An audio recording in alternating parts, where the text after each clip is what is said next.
આપના ધારાસભ્ય ચેતર વસાવા સહિત 9 લોકોને 7 વર્ષની સજા ફટકારવા સામે પંચમહાલ જિલ્લા આપના કાર્યકરો હોદ્દેદારો સહિત ગોધરાના મુખ્ય રોડ પર રેલી કાઢીને વિરોધ નોંધાવ્યો।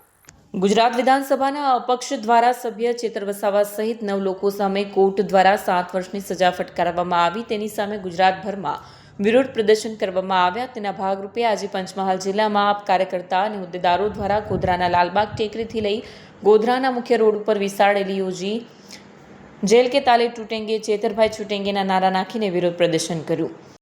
ગોધરા ખાતે આમ આદમી પાર્ટી પંચમહાલ દ્વારા અમારા સન્માનનીય ધારાસભ્ય શ્રી ચૈતરભાઈ વસાવા સાહેબને જે નામદાર કોર્ટે 7 વર્ષની જે સજા કરી છે એ સજાના અંદર એમને ન્યાય મળે, ઉચ્ચ ન્યાયાલય દ્વારા એમને ન્યાય આપવામાં આવે। એટલે પંચમહાલ આમ આદમી પરિવાર દ્વારા આજે ગોધરા આજે આપણું લાલબાગ ટેકરી છે ત્યાં આગળ અમે બધા જ પંચમહાલ જિલ્લાના સાથે વિધાનસભામાંથી અહીંયા બધા ઉપસ્થિત કાર્યકર્તાઓ છીએ અને આ કાર્યક્રમ એના માટે જ યોજવામાં આવ્યો છે કે એમના સપોર્ટના અંદર એક પેદલ માર્ચનું જે આયોજન પાર્ટીએ આપ્યું છે એ કાર્યક્રમ અમે કરી રહ્યા છીએ।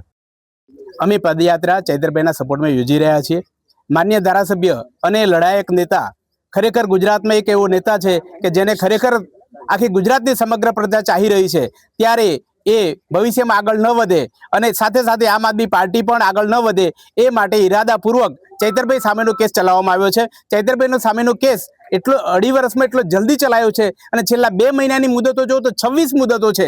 જ્યારે ક્યાંય પણ મહિને એક મુદત આવતી હોય, 26 મુદત એટલે શું કહી શકાય? એટલે કે આ ઈરાદાપૂર્વક જલ્દી એમને સજા કરાવાઈ છે સ્પેસિફિક, અને સજા કરી જ દીધી છે 7 વર્ષથી। એ એક વ્યક્તિને નહીં, એમના કુટુંબ સાથે સાથે અન્ય જે 9 વ્યક્તિઓ છે, ટોટલ એમની સાથે 9 વ્યક્તિઓને 7 વર્ષની સજા થઈ છે। ક્યારે પણ આવું ના બની શકે, એટલે કે લોકશાહી સંવિધાનિક વિરુદ્ધ કામ થયું છે। ત્યારે અમે સૌ અત્યારે પંચમહાલના આમ આદમી પાર્ટીના કાર્યકરો અહીંયા ગોધરા લાલબાગ ટેકરી ભેગા થયા છે। અહીંયા શહેરના વિવિધ માર્ગોમાં અમે 2 કલાક સુધી ચાલતા જઈશું અને ચૈતરભાઈ સપોર્ટ માર્ચ યોજીશું અને સાથે સાથે શહેરમાં ફરીને અહીંયા જ પૂર્ણ કરીશું। હવે આ જે અમારી જે ચર્ચા છે એ અત્યારે કોઈની સામે નથી, અમારી સંવિધાનિક લડાઈ છે અને સરકાર સમજી લે કે ખોટી રીતે જો કોઈ પણ નેતાને અન્યાય કરવામાં આવશે તો અમે ચૂપ નહીં બેસી રહીશું।